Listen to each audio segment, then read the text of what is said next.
Sometimes life gets crazy and it's just too easy to focus on all the negativity in the world.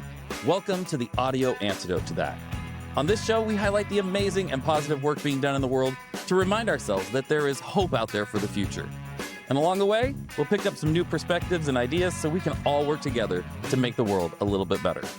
Because we know that when creativity and community come together, we can create good. This is Creating Good with Matt Barnes. Let's do it. Hey, everybody, welcome to another episode of Creating Good with Matt Barnes. I'm Matt Barnes. And, you know, when you come up with a name like Creating Good, it's not maybe the most, it says what it is, right? Like we nailed it. We nailed it on that one. I felt good about it, but also kind of felt like, I'm sure this has been taken. I did searches that it had not been taken. Shockingly, I think there was like some conference, Creating Good conference that had happened a couple of years ago, but that was about it. And then I find out that there is an organization called Create Good. And you know how I found this out? Because the founder of Create Good booked herself onto our podcast. And I was so happy / scared because I thought, okay, is she doing this to connect with us or to sue us? I don't know. But it turned out it was the former and not the latter, which is the good one. Anyway, so Naaima Khan, she is the founder of Create Good. And man, this was like the perfect team up, talking to her about what she's doing to create good in the world and what we're doing with Creating Good to really inspire people to take the opportunities that you see to create good in the world, the things that you have within you, to use your resources to do that. You can go to creatinggood.com.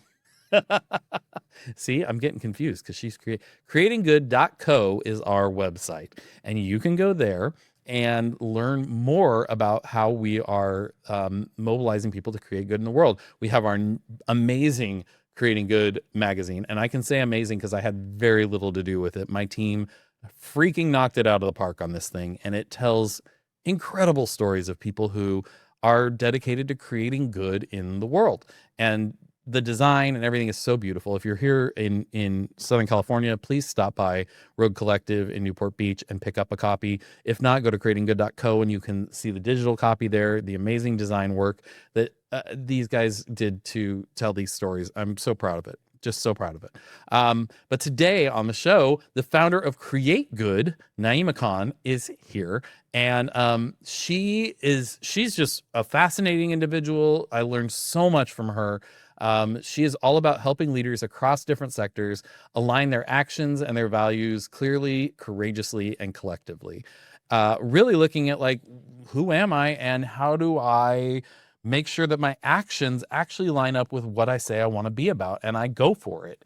And kind of on the for-profit side, doing what we're doing on the nonprofit side with Creating Good.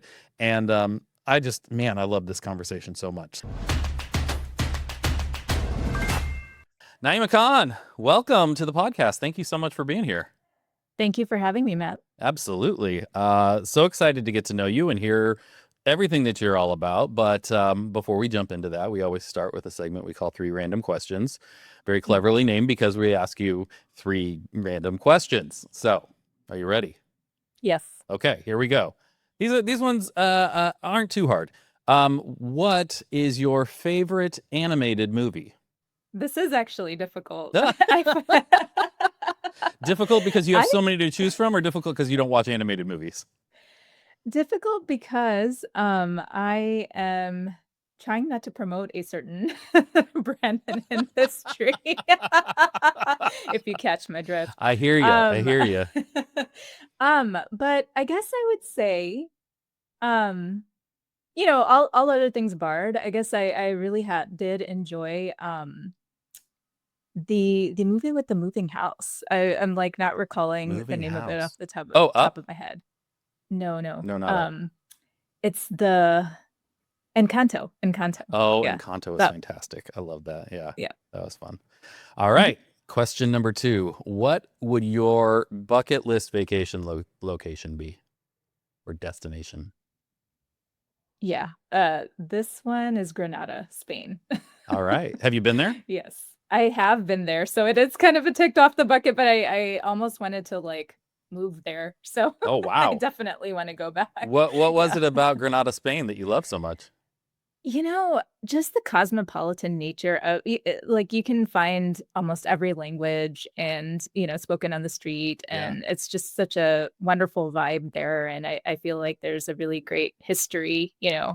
so it's yeah, a lot of that. Awesome. Awesome. Mhm. All right, last question. What was the last thing you took a picture of? My son. If Yes. we're talking about animate objects. Yes. Or I human mean, substance. I couldn't tell you without checking, but there's a like 98% chance that my last picture would have been of one of my kids for sure. Like, Yeah. I don't know. Growing up, like I feel like I mean I don't. You look much younger than I am, but um, I grew up in the time before digital cameras and whatnot. So it was it was film, and we I'd be lucky if I look back and had 10 pictures of me in a year of my Definitely. life, and Definitely. now I've got Mhm. 10 pictures per day of each of my kids, and Yeah, right? what am I gonna do These with all of kids these? yeah, they're growing up with such a well-documented history of themselves. Right, I'm really interested to see how, they'll, kind of reconstruct their childhood versus how we perhaps, kind of think back on right. more scant evidence of Exactly, what we were up exactly. to. And I wonder Yeah. if because they see it more often, the we look at back at pictures and stuff, if they'll like remember things longer, you know what I mean? Than Mm, or mm, their memories will mm. go back further because they're reinforcing it than we did. Because Yeah, I never yeah. saw pictures of myself, very rarely, or of events or things. Not That's that, an interesting point. yeah, That's a really interesting point, yeah. but Mhm. not what we're here to talk about. But Yeah. who's Always fun to theorize about. exactly, exactly. Well, you've passed 3 random questions, so great Yay. job. Thank you. And we will move on to the interview. Tell us about you and your origin story and what you're all about. Just Yeah, for something sure. small like that. Yeah, absolutely. I think I'd be remiss not to mention, Matt, that my business name is Create Good. Yes, I was gonna get to that. Which to me, I was like, creating good. That sounds like exactly where I need to be. So, I saw yeah. your thing come through on my calendar, and I was like, oh, that's cool. Like, Yeah. Yeah, so that is really cool. this was destined to happen, this interview. Yes. Yes, absolutely. I believe it. Origin story, I you started off in the nonprofit sector writ large, so, did a lot around PR and you know, doing press releases, creating content Mhm. for nonprofits that I worked with, and then did quite a bit in the field of development. So wrote a lot of grants, was a grant writer for a women's shelter that I worked with quite a while back. And so then, after gaining kind of all of that experience, and really it was after working with the women's center that I ended up understanding that there's a lot more to, um, what goes on kind of behind the shaping of the conditions of our world, Yeah. right? Than just kind of what we see in front of us. And so I really wanted to study those dynamics. So I went and got my public policy degree, my master's, and then from there, really just had a drastic change in location, weather, climate, geography. I was born and raised in Texas, so as a Texas girl moving to Minnesota was a very big shock to the system Oh my in gosh. many different ways. But it was also a big blessing in the sense that I started off my career in the field of philanthropy in Minnesota. So Okay. I was first a part of a kind of more of a community foundation model of giving out grants to nonprofit organizations, and then slowly came into independent private philanthropy. Mm. There, I learned one of many lessons, and quickly kind of went from having drank the Kool Aid to becoming let's just say strongly jilted in the whole process. Mhm. I feel like I could identify. Okay, keep going. Yeah.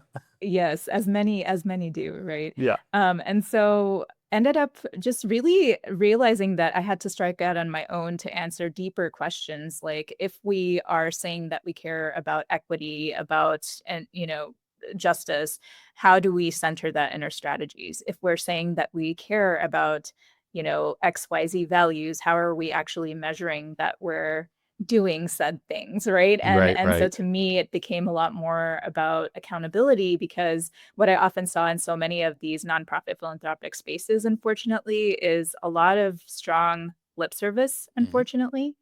And I hate to be so harsh, but um, I really can rarely and seldom point to the instances where I thought I saw substance actually behind what was being shared and said. Yeah, And so I made it kind of my mission. The mission of Create Good is to really help organizations create tightness between that line, right? It create a line of accountability back to, if this is what we're saying and these are what our values are, then how do we actually enact that? How do yeah, we put that into operations, yeah. et cetera? So, so what does that practically look like? Well, for my clients, right now it looks like strategic planning.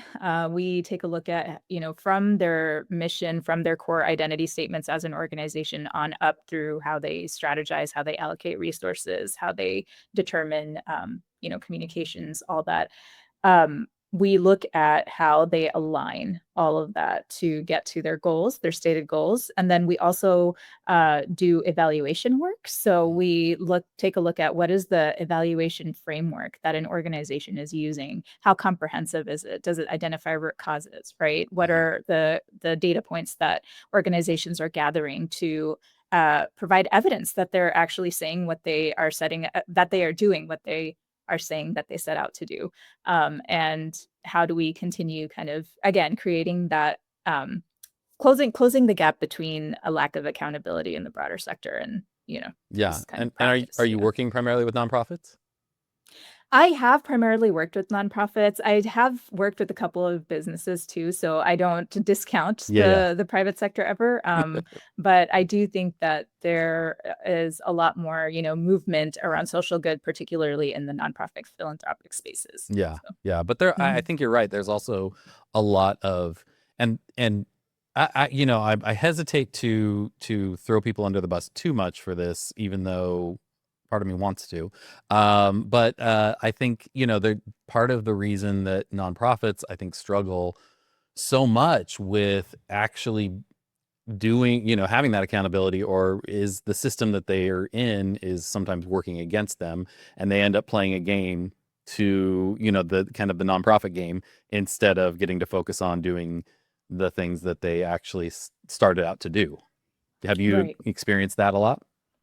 Oh, absolutely. I mean, I think that there is a really big threat of mission drift, right? Mission creep. Yep. And I often see that in the form of sometimes chasing the dollars, unfortunately, right? There's a Sure. really big pressure to, stay and, understandably so, right? When you're on the inside, it's kind of this constant tension of stewardship Sure. of the community, which often, we have to be really clear about who we're talking about when we say community, because one of the biggest misnomers that I hear people say is like, we're doing something for the community, but is it actually the community that you're working with, Right. in order to solve problems, or is it, a different kind of community, right? And I think Right. that's one of the biggest misalignments I see in the sector. But yeah, absolutely. I think it's about, always kind of bringing it back to who is materially benefiting from the work that we're doing at the end of the day. Right, right. A lot of the an additional challenge right now, and I just came from a lunch talking with somebody at a nonprofit around here, a big one that I'll leave their name out of it, so not get anybody in trouble. But just some of the challenges that they're having, of so many of the words that you've used, so many of the things that they're about, have been politicized so much that they have to then play that game as well, of how do we even communicate these things we don't want, and right now, with funding being cut on so many different areas, with federal funding being cut, I want to, we need to stay off their radar so that we don't get our funding cut, but also we need to do the job, and we need to not use, this word or that word, but even though we're still about that thing. And how has that impacted the work that you're doing? A big time, big time. It's, I feel that, so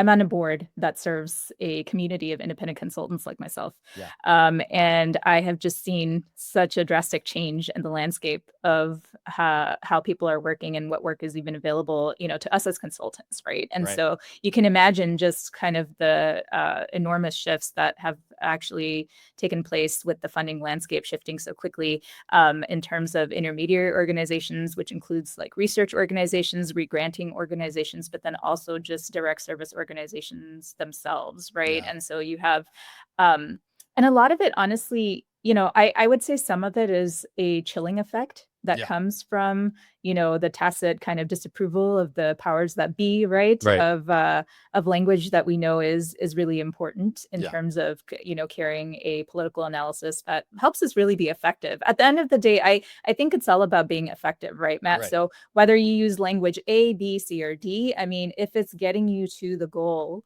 right? Now words do matter, and I Sure. and I don't want to seem like it's, I'm kind of indifferent in that regard. Right. I do think language really matters. So it is important to use the words correctly, which is why I've actually in my practice doubled down in many ways now. I'm offering a workshop on anti-colonialism, right? I'm doing all these things. And so and I find that while the people who are, engaging are relatively few, and I think again it has a lot to do with this climate of fear that we're within. Yeah. I do think that it's about standing up for principles. And at the end of the day, if we really can't find kind of the courage to do that, especially when it matters the most, or perhaps when there's the most at stake, Yeah. I'm kind of thinking, how are we thinking that true social transformation is going to occur? Totally. Right? Because Totally. because if it were handed to us on a platter, I mean, if it's as simple as doing the things that are within reach and Right. kind of just like leaving it at that, then I think we could have gotten so much further than we are right now, frankly. But that's Yeah. just not the reality, Well, right? yeah, yeah, and I think, I mean, in that there is that, one of the things that people are afraid of a lot in the world, is both and, right? We live in this either or kind of, you're either that or you're that. It's black and white, the kind of avoiding that middle ground, the critical thought, it's a lot easier not to. But we were just, and this was another topic that actually came up at lunch today with some of the language stuff is going like, one side can get so caught up in the language that they miss the opportunity to actually have a conversation because, oh, you said that wrong, and I'm gonna harp on that for a while instead of realizing you just don't know, or whatever it is, but what you're talking about is actually a good thing, and then it just ends up polarizing more. But not going to the other side where it's like language doesn't matter. Like having that ability to bring people along in something while engaging in conversation and trying to meet people where they're at and giving people a chance to learn and grow too. It doesn't have to be Mm-hmm. right away, Mm-hmm. but it Mm-hmm. is challenging because we want to, I think in the nonprofit space, or even just with what we're doing with Creating Good, what you're doing with Create Good, like, um, we want so badly to like make an impact and to make change, you know what I mean? And so, Mm-hmm. Mm-hmm. so we can all get a little tunnel vision sometimes, right? Absolutely. And well, first of all, where did you go for lunch, Matt? I think I should have been there. I should have been at this lunch. Yeah, you would have loved it. We're talking about a lot of the, no, I'm just kidding. No, but and I think that the structures are kind of designed that way, right? To reinforce that polarity and that polarization that you're Yes. talking about, precisely to make it even tougher to create the types of changes that we want to see, Yeah. right? And so this is like part of the double kind of lens that we have to, the double lens analysis, perhaps, if I can call it that, that Yeah. we need to apply to start getting ourselves unstuck, because part of it is how much do we kind of accommodate to a system that we know isn't trying to really change the status quo, isn't really Totally. trying to, make leaps in Right. that way. And so, and how much do we, like you said, bring people along. But I think there's always that cost benefit analysis that each one of us is doing, right? In terms of how much effort are we willing to put in, how much time, energy, emotional energy do we take and invest into kind of having folks come along at the expense of, or if there's a trade-off, which I agree with you, it's not always either or, right? Right. It's not always like that. But when there are real trade-offs to make, it's like, how do you move through that calculus of what are we willing to um give up, right, Right. in order to bring more Well, along, and etc. what you just said is the key, right? It's the cost benefit analysis. It's not just that, it's the being willing to take the time to do the cost benefit analysis, to Hmm. actually think these Hmm. things through and wrestle with them instead of just going, nope, I'm this or you're that, and and simplifying it in a way that just others, just kind of nobody wins, and Yeah. but also without watering it down. And I was talking with Mm. oh, I'm blanking on his name, David something from the One campaign on the podcast last year. And we were talking about how when they started the One campaign, it was Bono, and he went to meet with these like very Republican senators like Jesse Helms and stuff. And people were like, what in the world? And his whole thing was like, hey, if we can find one thing we agree on and focus on that, then let's do that. Like if we can, and they did with Africa and all that. And I said to him, I'm like, but now, like, you can't do that. Mm. If a Republican senator puts something out, or then the Democrats probably won't even listen. If the Democrats put it out, the Republicans aren't even going to want to take that meeting.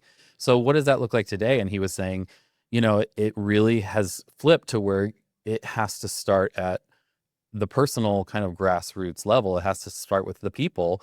And and because everything's been so politicized, if you talk to people about, like, hey, we want to help people, we want people to be have safe housing, or whatever it is, Mhm.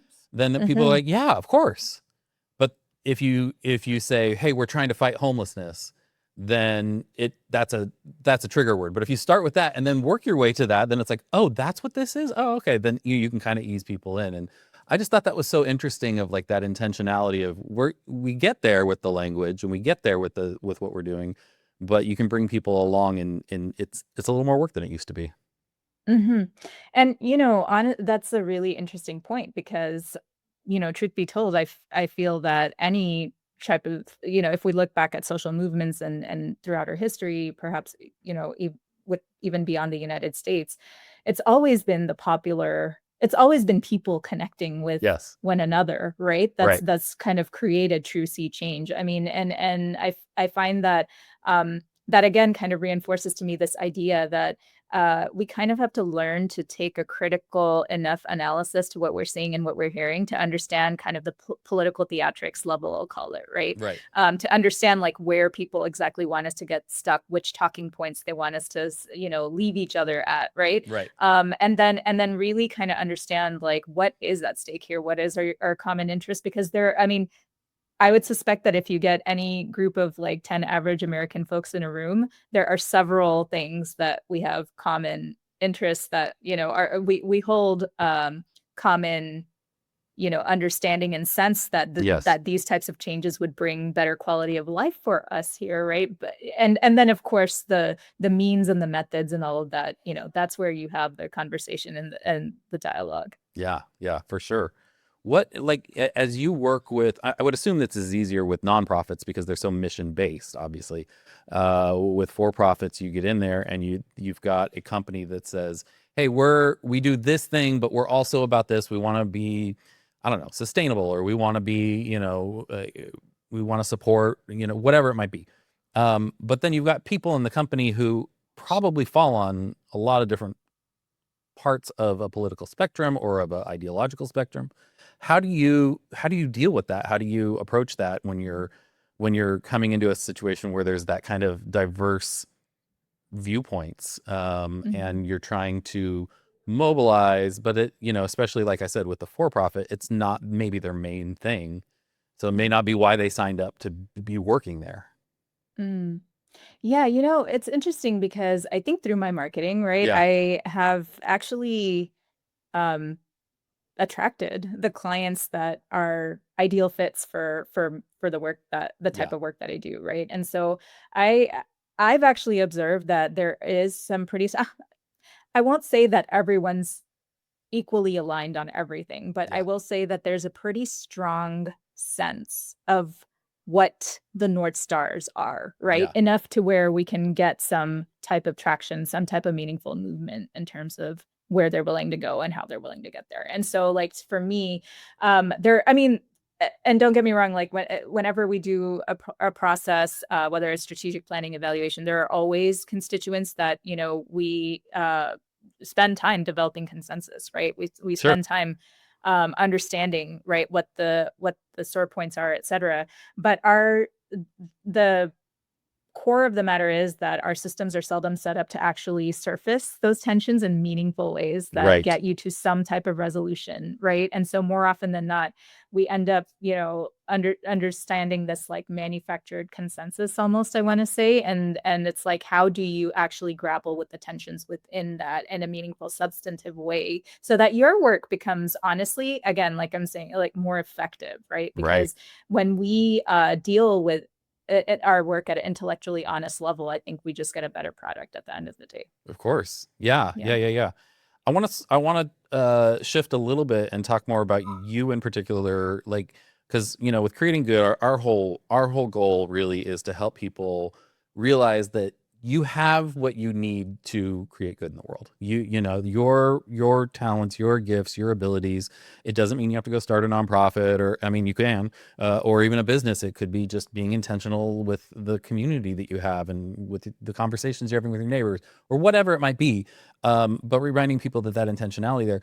I'm impressed with, as you have laid out, your origin story as we started, the ways that it seems like you identified what you are good at and what you care about, and you've turned that into opportunities through your experiences to put that to work. What is that?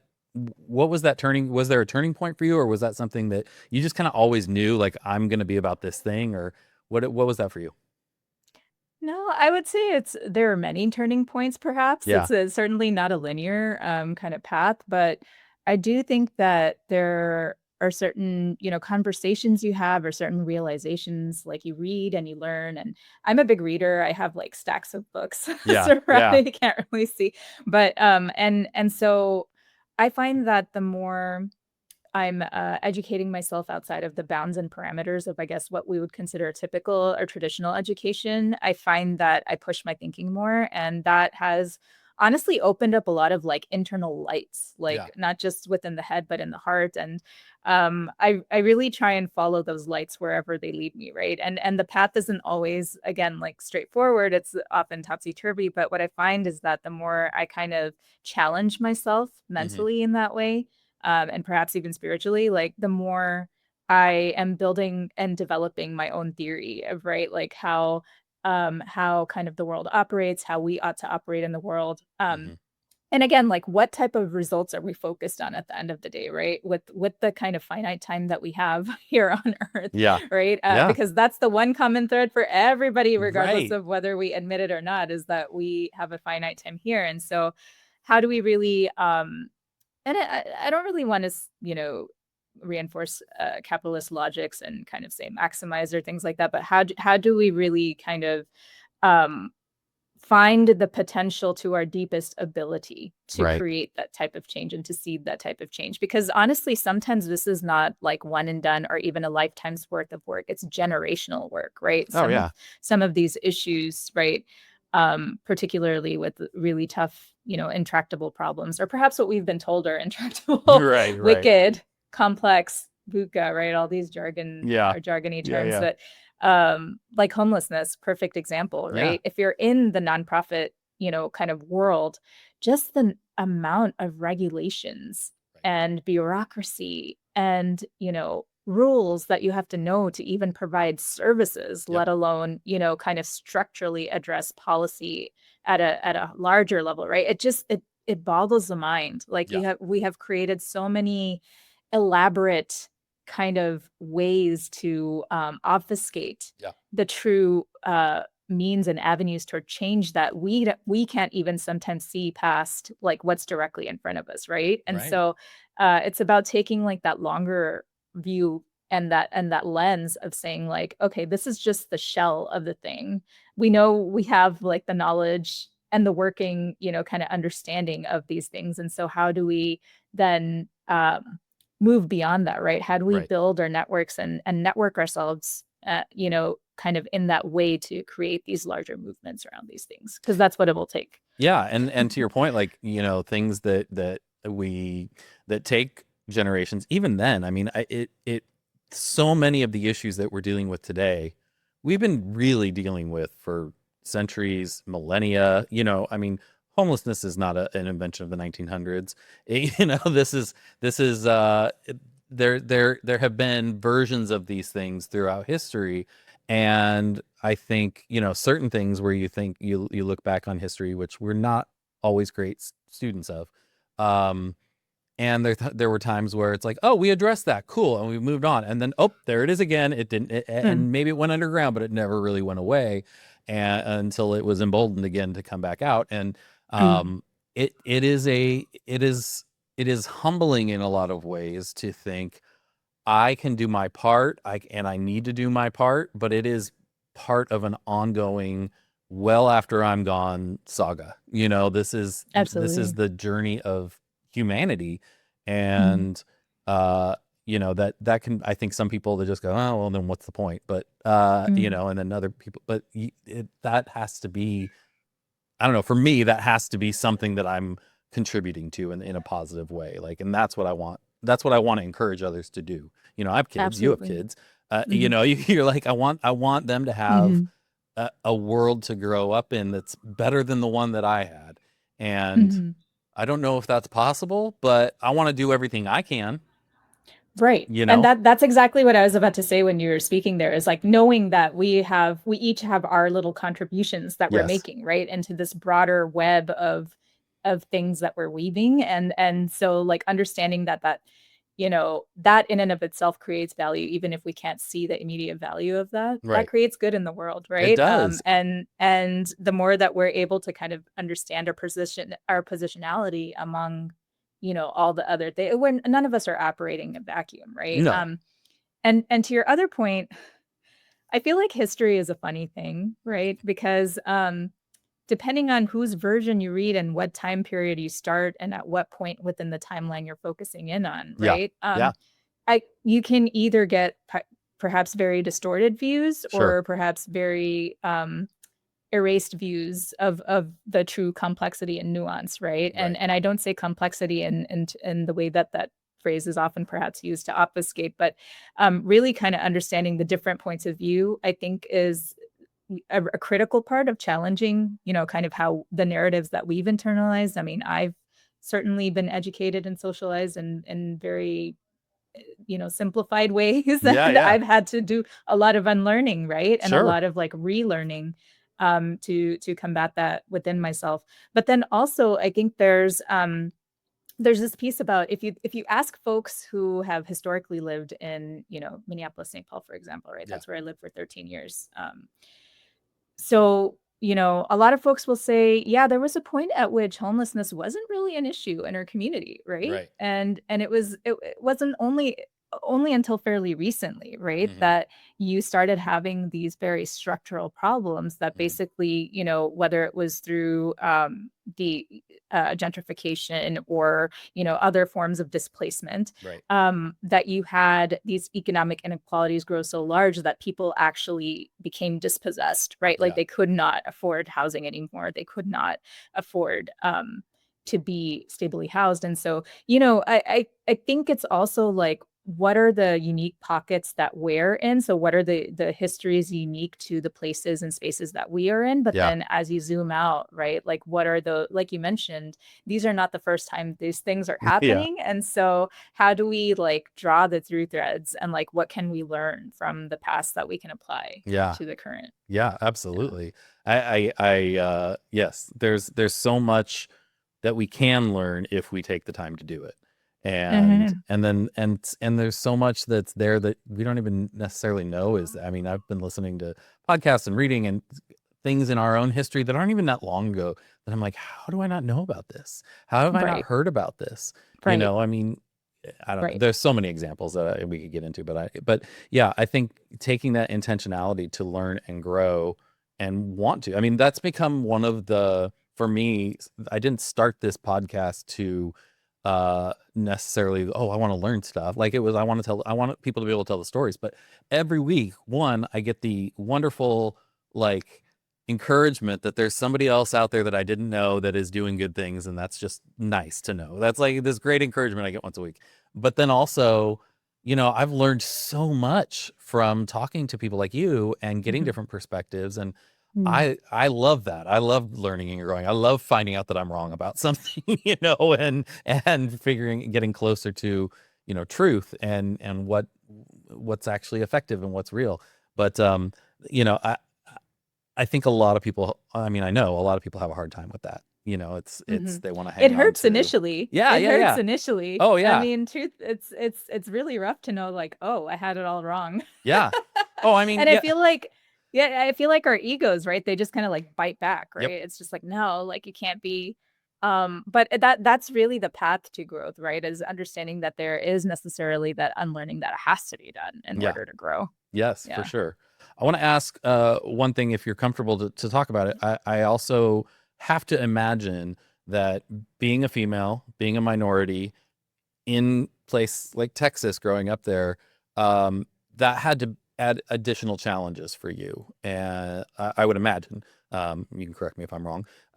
What, like, how did that impact your journey? Did that impact your journey? What did that look like? And you know, I don't know. I mean, I find that I'm like, okay, I am the prototypical middle-aged straight white guy.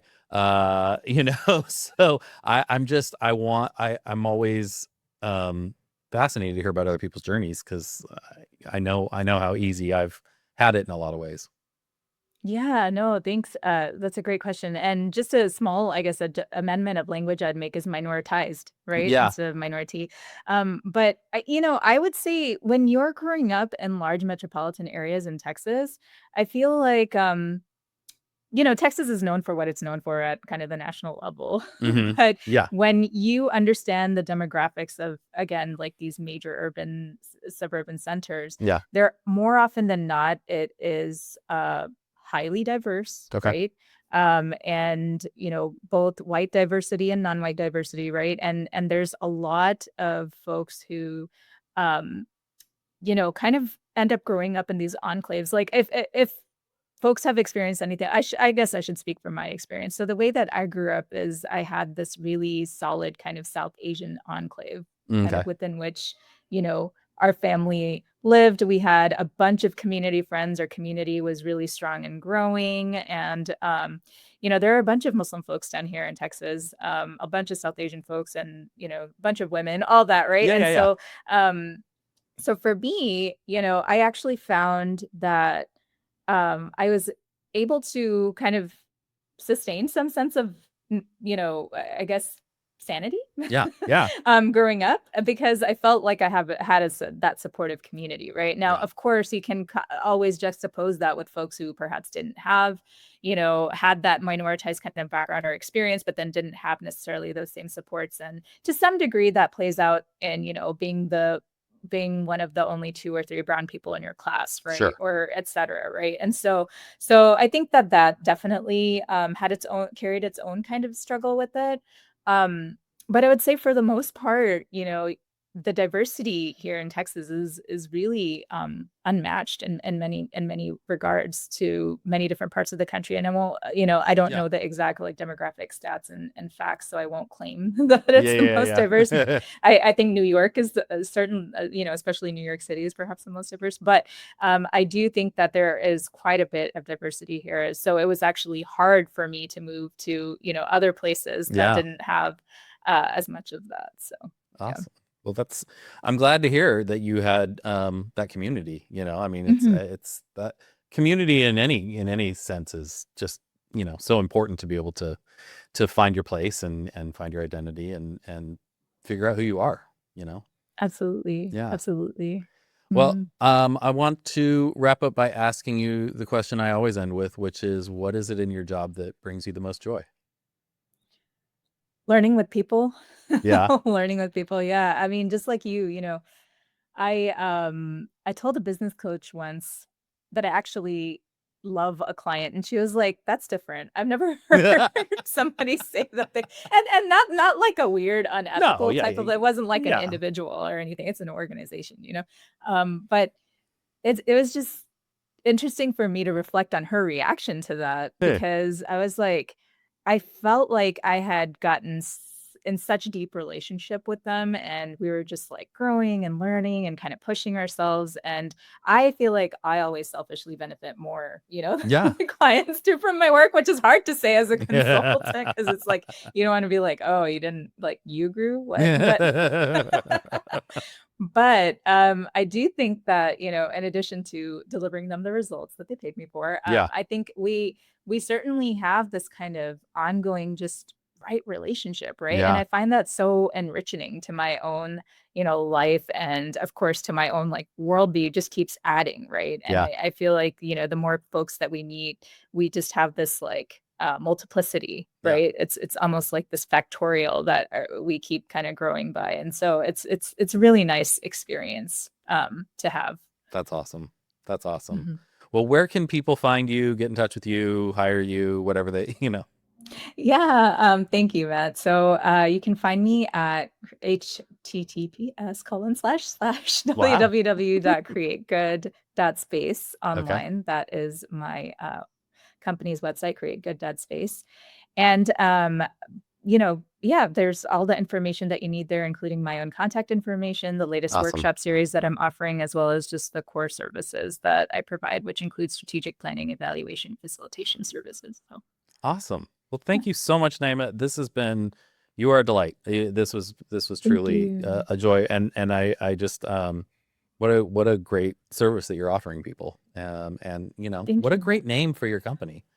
I feel like Likewise, Matt. Likewise. I love the name that you chose for your podcast. so good, so good. Well, thank you so much. Yeah, thank you. Creating Good with Matt Barnes is recorded at Road Collective in beautiful Newport Beach, California. It's hosted and executive produced by me, Matt Barnes. Post-production is by our amazing friends over at Fame, the B2B podcast agency. Writing is by Matt Barnes and Taylor Bolanos from Road Creatives. Creative direction and design is overseen by Corey Hill of Road Creatives. Theme music is composed and performed by Jared Atherton of Chapters. Huge thanks to our amazing guests for joining us this episode, and thank you to all of you incredible listeners for tuning in. If you enjoyed the show, and I would imagine you did if you're still listening, so don't forget to help us spread some good by giving us a good review. Preferably like 5 stars, lots of really nice words. It's very helpful. Also, tell your friends and subscribe so we can come straight into your potholes each and every time we have a new episode. Take the Creating Good pledge on our website at creatinggood.co. We'll catch you next time.